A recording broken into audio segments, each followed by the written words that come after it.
땅을 산 예레미야라는 제목으로 잠시 말씀 나누도록 하겠습니다. 오늘 32장에 보면 앞에 시드기야 11년 때다 이렇게 이야기를 시드기야 10년이라고 이렇게 시기를 정확하게 표현을 하죠. 유다왕 시드기야 왕 열째해 이렇게 이야기를 합니다. 역사에 보면 학자들이 보기에 시드기야 11년이 예루살렘이 완전히 멸망하는 시기이거든요. 그러니까 딱 멸망하기 거의 한 1년 정도 전입니다. 그때의 상황을 보면 예루살렘 성은 완전히 바벨론의 포위가 되어 있는 상태이고요. 그 당시에 약간 소강 상태가 있었다고 그래요. 그 소강 상태가 있는 중이고요. 그리고 예레미야는 그 예루살렘 안에 우리가 알고 있는 것처럼 왕의 뜰 앞에 투옥되어 있는 그러한 상황입니다. 투옥된 이유가 뭐냐? 그랬더니 시드기야 왕이 원하지 않는 예언을 했기 때문이라는 것이죠. 예레미야의 예언은 시드기야 왕이 절대로 바벨로니아 사람들에게서 벗어날 수 없을 것이라, 반드시 점령당할 것이라, 아무리 치열하게 너희가 싸워도 느부갓네살을 이길 수 없다 이렇게 예언했다는 것이죠. 이게 뭐 편하지는 않겠죠. 아마 예레미야서를 우리가 계속해서 읽어나가면서 보면 예레미야도 이 예언을 하면서 마음이 편안하지가 않아요. 편안하지가 않은 것이 뭐냐면 좋지 않은 말을 자꾸 해야 되니까 사람들이 듣고 아멘 아멘 하는 얘기를 하면 얼마나 좋겠습니까? 그런데 듣기 싫어하는 이야기를 해야 되고 그 다음에 미워하는 이야기를 계속 해야 되는 것 얼마나 불편했겠어요? 늘 축복을 말하고 평강을 말하고 또 우리가 좋아하는 합격을 말하고 진급을 말하고 형통 경강 뭐 이런 것만 계속 말할 수 있으면 얼마나 좋겠어요. 목사도 그런 것 같아요. 그 얘기만 할 수 있으면 얼마나 좋겠어요. 사람들이 저를 더 좋아할 것 같고 뭐 이런 생각도 듭니다. 그런데 예레미야는 끊임없이 여호와 하나님을 배신한 예루살렘의 멸망을 예언합니다. 그래서 사람들이 다 미워하고요. 왕부터 일반인들까지 다 예레미야를 미워합니다. 아마도 예레미야는 자신을 하는 그 예언이 스스로도 아마 마음에 안 들었을 거예요. 하면서도 얼마나 불편했겠어요.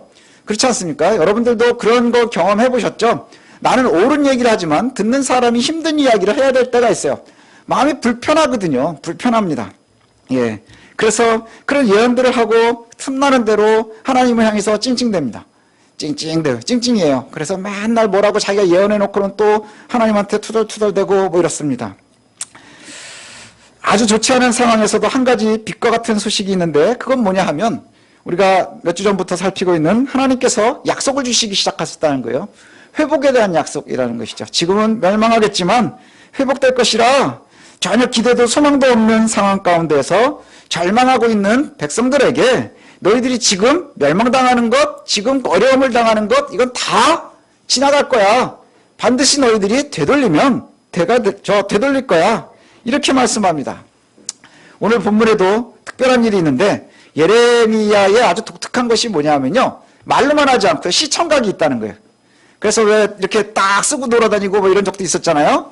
오늘도 또 그와 비슷한 일이 있습니다. 그게 뭐냐 하면 투옥되어 있는 예레미야에게 하나님께서 뭐라고 말씀하시느냐 하면 야, 네 사촌 하나멜이 너한테 와가지고 땅 사라 그럴 거야. 요즘에 부동산 굉장히 핫하잖아요. 그 땅 얘기가 오늘 나옵니다. 땅을 사라고 할 거야. 그리고 와서 뭐라고 얘기하냐면 네가 기업물을 짜고 상속받을 자니까 내 땅을 사라. 이러고 하나멜이 와서 얘기할 거라는 것이지요. 그리고 나서 얼마 있지 않아서 그 사촌 하나멜이 그 갇혀있는 예레미야를 찾아온 거예요. 면회 온 게 아니라 뭐 하러 온 거예요? 땅 사라고 온 거예요. 땅을 사라! 이러고 온 거죠. 우리가 이제 여기서 기억해야 될 것이 있는데 이스라엘에 아주 독특한 문화가 있는데 기업을 물으는 겁니다. 기업을 물은다 하는 것이 있는데 이 기업을 물은다고 하는 것을 좀 이해할 필요가 있는데 아주 이스라엘만 가지고 있는 독특한 문화이기도 한데요. 기업이라고 하는 것은 뭐냐 하면 사람이 노력을 해서 얻는 게 아니라 하나님이 우리에게 주셨다 하는 것을 기업이라고 해요. 그래서 아주 대표적인 것이 뭐냐 하면 자녀와 그 다음에 땅입니다. 땅과 자녀는 하나님께서 주시는 거거든요. 그래서 자녀들의 대를 잇는 것, 이게 하나님의 복에 아주 중요한 표징입니다. 땅을 갖는 것, 땅 왜 그럴까요? 하나님께서 약속해 주신 가나안에 들어왔고요. 그리고 나서 지파대로 쭉 땅을 나눠줬기 때문에 그 땅의 본래 하나님께서 주신 거예요. 그래서 원칙대로 돌아가면 땅은 50년 만에 처음에 분기대로 다시 다 되돌아가야 되는 것이거든요. 그래서 이 땅과 자녀는 굉장히 중요한 의미를 갖습니다. 그래서 이 두 가지에 대해서는 기업을 물으거든요. 그래서 나오는 것이 자녀에 대해서는 계대결혼이 나옵니다.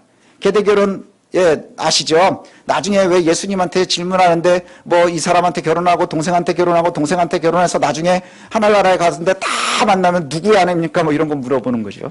그게 왜 그러느냐 하면 자녀를 잇기 위해서 대를 잇는 것이 굉장히 중요한데요. 이게 형제 중에 대를 잇지 못하고 예, 먼저 죽게 되면 그 형제의 대를 이어주는 거예요.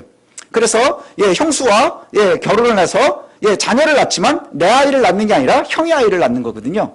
이게 굉장히 사실은 자기가 불편한 상황인 것이죠. 되게 불편한 거예요.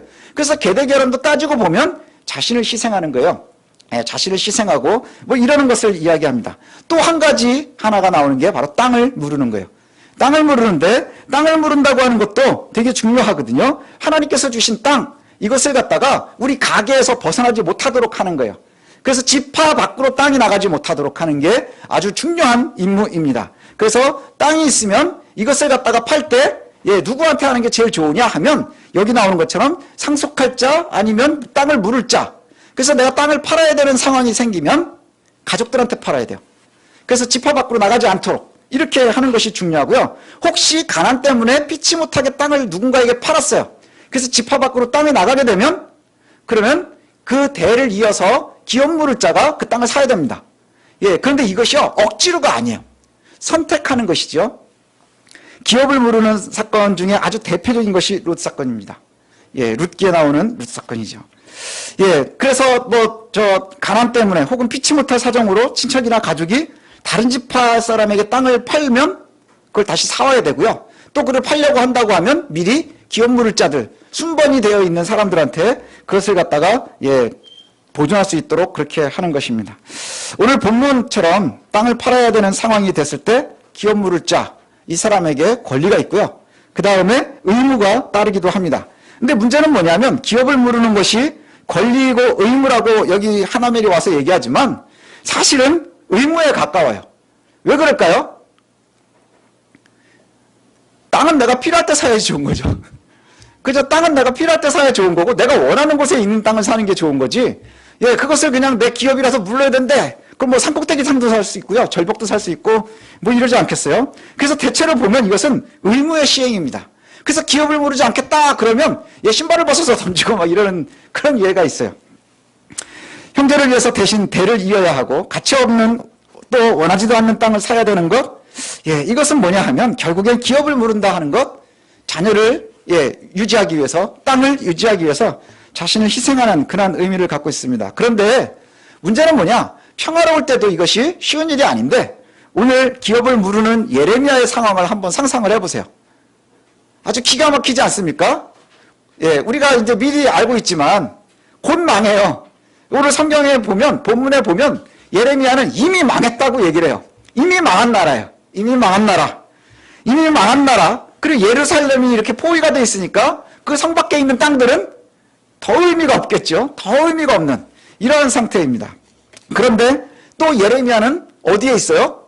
투옥되어 있는 상태예요. 그러니 뭐 아무것도 할 수 없는 그런 상태 아닙니까? 그런데 사촌 하나멜이 와가지고 뭐라 그러는 거예요? 야, 너 땅을 사야 돼. 네가 순번이고 네 권리니까 이걸 갖다가 네 의무를 다해야 돼. 아니 나라가 망하고 예, 이제 없어지게 생겼는데 땅은 무슨 의미가 있고 가문은 무슨 의미가 있겠어요? 그렇지 않습니까? 하나멜이 땅을 왜 처분하려고 했는지 성경엔 나오지 않지만 이제 학자들이 이렇게 몇 가지 유추를 합니다.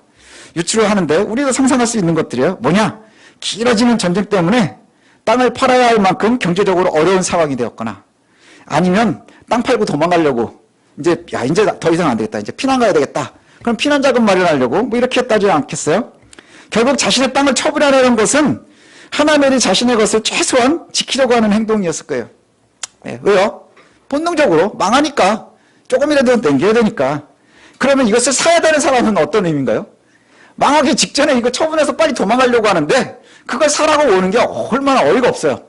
그런데 예레미야가 그것을 기업을 물읍니다. 아주 자세하게 표현이 되거든요. 오늘 본문에 보면 예, 뭐라고 표현이 되느냐? 은 17세겔을 주고 계약을 맺습니다. 그 다음에 예, 증서를 쓰고요. 증서는 하나는 오픈되어 있고 하나는 맞춰져 있는 거 2장을 쓰죠. 그 당시에 증서는 2장을 쓰는 이유가 뭐냐면 한 장은 누구나 이렇게 열어서 볼 수 있도록 그래야 이 땅이 누구 거다 하는 걸 알 수 있고요. 그 다음에 또 하나는 뭐냐 하면, 증인이 인을 쳐가지고 묶어버리는 거예요. 이렇게, 계약을 한 것을 갖다가 묶어서 증인이 사인해가지고 딱 묶어버리는 거예요. 그럼 변조하지 못하도록. 그래서 두 개를 놓고, 그리고 나서는 또 뭐라고 하느냐? 바르게 그거 계약서를 줘가지고 항아리에다 넣고 오랫동안 보관하라는 거예요. 그 얘기는 뭘까요? 이거 내 거야. 다시 기업을 물었으니까 이 땅은 내 거다라고 하는 거예요. 그렇게 정확하게 계약을 하는 이유는 뭐냐? 여기에 하나님의 언약에 대한 믿음의 표현이 있는 거예요. 하나님께서 기업 물으라고 할 거야 라고 했었던 것은 뭘까요? 결국엔 이 땅을 다시 사고 파는 일이 있을 거라는 거예요. 이 땅에 내가 아주 망해서 끝나버린다고 하면 기업 물으는 게 아무 의미가 없는 거죠. 그런데 다시 하나님께서 회복시키기 때문에 그때에 가면 뭐가 필요해요? 이 증서가 있어야 된다 하는 얘기죠. 그것을 갖다 이야기하고 있는 거예요. 예레미야가 땅을 사서 기업을 물으는 것은 하나님께서 주시는 약속에 대한 증거예요. 하나님께서 회복할 거다 하는 그 신뢰에 대한 증표이고요. 예레미야가 기업을 물으는 것은 그것에 대한 믿음의 표현이라는 것이죠. 예레미야가 대가를 지불하고 여호와의 기업을 지켜내는 것입니다. 지금 당장은 온 유다와 예루살렘과 그 다음에 모든 것이 초토화가 되고 멸망해서 반드시 무너질 것 같고 그 다음에 뒤에 보면 나오는 것처럼 사람들이 이것은 황무지야 뭐 이렇게 얘기하겠지만 그러나 하나님께서 때가 되면 반드시 다시 회복하실 거라는 거예요. 반드시 회복할 거라는 것이죠.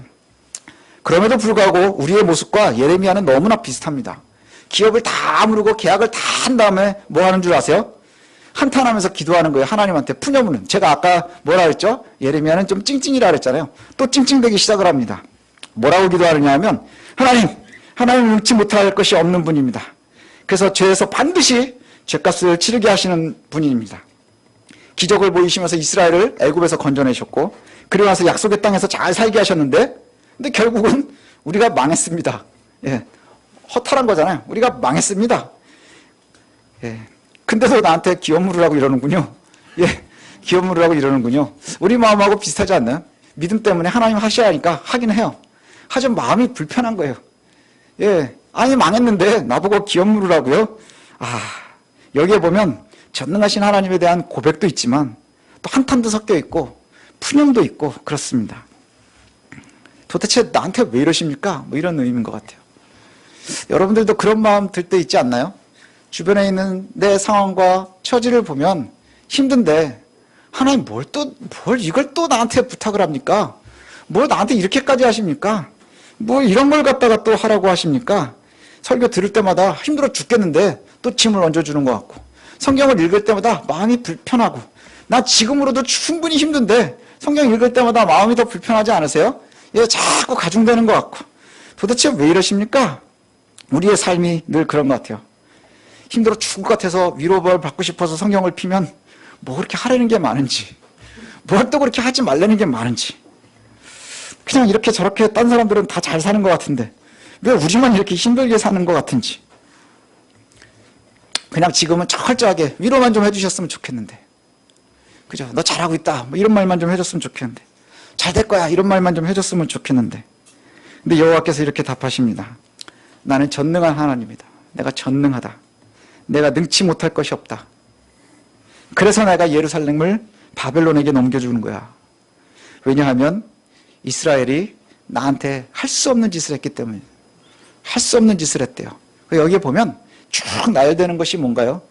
내 성전에다가 바벨론의 신전을 지었고 몰레에게 아이들을 줘서 내 자녀들을 갖다가 기업 물으는 것이라 그랬잖아요. 자녀는 기업 물어야 되는 하나님 주신 근데 그 하나님 주신 자녀들을 몰렉 앞에다가 바치고 인신제사하는 것을 얘기하거든요.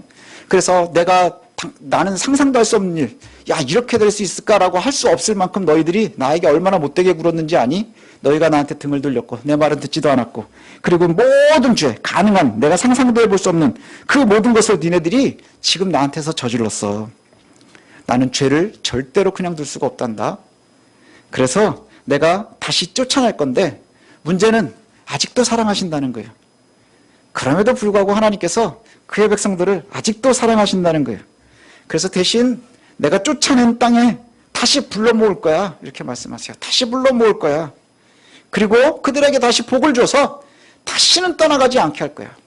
우리 기억하십니까? 지난주에 있었던 이스라엘 백성들이 시내산에서 여호와와 맺었던 그 시내산의 언약을 깨버렸단 말이죠. 예, 하나님을 배신하면서 그 언약을 깨버렸어요.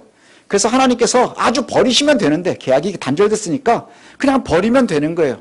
근데 그걸 버리지를 못하시는 거예요. 왜요? 아직도 사랑하셔서. 그래서 다시 계약을 맺으신 게 뭐예요? 새 언약을 너희에게 주겠다 말씀하셨어요. 새 언약은 이제 더 이상 돌에다 새기지 않고 너희들 마음속에 새기는 거야. 그리고 너희가 내 말을 잘 듣고 내 말에 순종하면 내가 너희 하나님이 될 거야. 이런 조건도 이제 없는 거예요. 그냥 나에게 속해 있으면 되는 거야.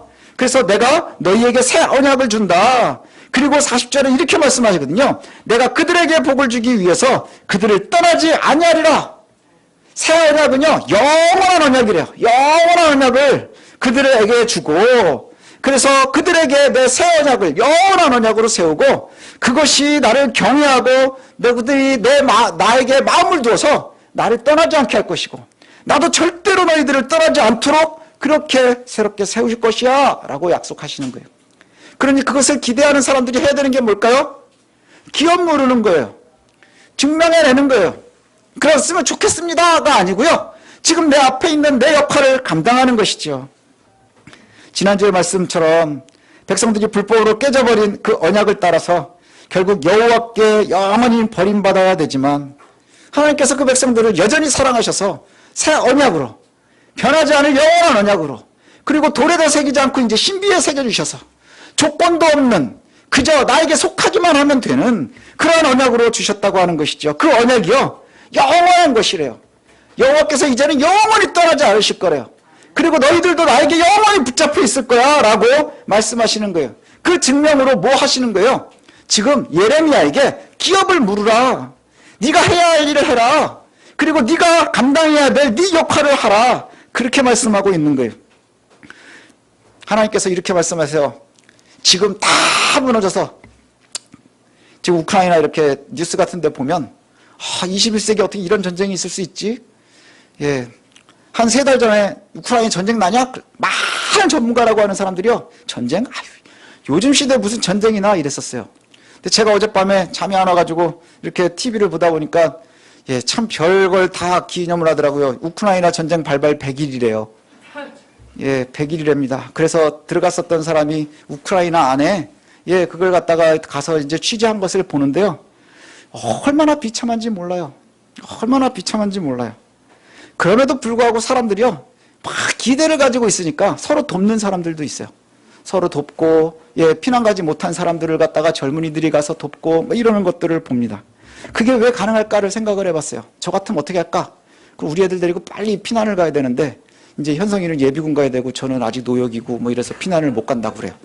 예, 우리는 다 그렇게 생각하지 않겠습니까? 그런데 젊은이들이, 예, 한 살이 모자라서 군대를 못 가내는 군인들을 돕는 것, 보급품 돕는 것으로 봉사하고요. 그 다음에 남아있는 사람들은 피난 가지 못한 할머니들 돕느라고, 예, 폭탄 떨어지는 데서 1km씩 가서 물길에다 그거 나눠주고 막 이러는 장면들이 나오는 거예요. 왜 그럴까? 왜 그럴까를 봤더니 거기에 오늘 본문하고 똑같은 이야기를 해요. 한 사람이, 예, 중간에 가다가 폭격이 떨어져가지고 숨어가면서, 예, 한 1km를 가가지고 물을 떠다 주는 그 사람이 물을 기르면서 그 얘기를 해요. 지하수 푸는 데서. 우리는 묵묵히 잘 견디고 있습니다. 우리가 이길 겁니다. 그게 견디게 하는 이유거든요. 그게 견디게 하는 이유. 만약에 질 거다라고 하면, 우리 못 이겨요. 그러면 어떻게 될까요? 자포자기 하는 거예요. 오늘 본문이 그래요. 우리 믿음 생활도 그래요. 하나님께서 우리에게 요구하시는 것도 바로 그겁니다. 하나님께서 우리를 회복시키실 거예요. 지금 내 상황은 폭탄이 떨어지는 것 같고요. 질병의 소문, 와, 코로나 21세기에 의학이 이렇게 발전했는데, 그 다음에 사람들의 지혜가 이렇게 좋은데 아직도 탱크 밀고 들어오는 전쟁이 일어나? 말도 안 되는 상황들이 우리 옆에 정말로 실제로 있어요. 우리는 멀리 떨어져 있으니까 우리는 안전하다고 할 수 있나요? 우크라이나가 전쟁이 나면서 제일 많이 또 보이는 곳이 어딘 줄 아세요? 우리 바로 옆에 대만하고 우리예요. 사람들이 여기를 또 지목하고 보기 시작했어요. 아무것도 장담할 수 없는 시대를 우리가 살아갑니다. 그리고 우리는 늘 찡찡대는 것이 아주 편안한, 아주 익숙한 그러한 시대를 살아갑니다. 지금 감옥에 갇혀있는 예레미야에게 하나님께서 요구하는 게 뭐예요? 땅 사라. 이런 말도 안 되는 상황이 어디 있어요? 근데 하나님께서 약속하시는 게 뭔가요? 내가 영원한 언약으로 다시 회복할 거야. 그러니 너희가 지금 버텨내야 하는 거야 라고 말씀하고 있는 거예요. 지금 황무지라고 사람들이 다 버려진 곳이라고 하지, 거기에 다시 짐승들이 많아질 거고 사람들도 많아질 거고 다시 은으로 땅을 사고 파는 밭이 되어 있을 거야. 그곳은 다시는 바뀌지 않을 거라. 이렇게 말씀합니다. 우리를 위해서 기업 물은 이가 있어요. 바로 예수 그리스도입니다. 우리의 언약을 완성하신 분이 바로 예수 그리스도세요. 예, 아무런 공로 없는, 그런데 예수 그리스도께서 그것을 대가를 지불하셨죠. 뭐 때문에요? 사랑 때문에. 그래서 의무로, 그 다음에 사랑으로, 예, 그것을 잘 감당하셨어요. 마치 예레미야가 갇혀서 땅을 사듯이 예수 그리스도께서 자신을 갖다 내어놓고 기업을 물으신 거예요. 그래서 뭘 살려놓은 거죠? 아주 사탄의 손으로 들어가지 못하도록, 지파 밖으로 나가지 못하도록 우리를 다 보호해 놓으신 거예요. 이제 우리가 해야 되는 건 뭔가요? 여호와 하나님께서 우리에게 주신 새 언약 가운데 있는 거예요. 그리고 영원히 변하지 않을 그 영원한 언약을 우리가 신뢰하는 거예요. 그리고 우리도 우리의 기업을 물으는 거예요. 내가 해야 하는 일, 주변의 상황, 말도 안 되는 상황이죠. 여러분 힘들면 찡찡대십시오. 하나님 앞에 예레미야처럼 그렇게 아뢰면 되는 거예요. 그저 혼자서 소갈이하지 마시고요. 내가 해야 할 일 해가면서 하나님의 백성다운 삶을 살아가면서 하나님 나 너무너무 힘듭니다. 왜 이러십니까? 라고 얘기하면 하나님 우리에게 위로해 주시지 않겠어요? 내가 다 할 수 있는 하나님이야. 그러니 너희들이 내가 하는 대로, 너희들이 이러이러한 대로 하면 내가 영원한 언약을 너한테 줄 거야 라고 약속해 주지 않으시겠어요? 예수 그리스도께서 십자가에서 모든 것을 내어놓고 대가를 지불해서 기업을 물러서 우리를 지키신 것처럼 이제 우리도 그와 같아야 될 줄로 압니다.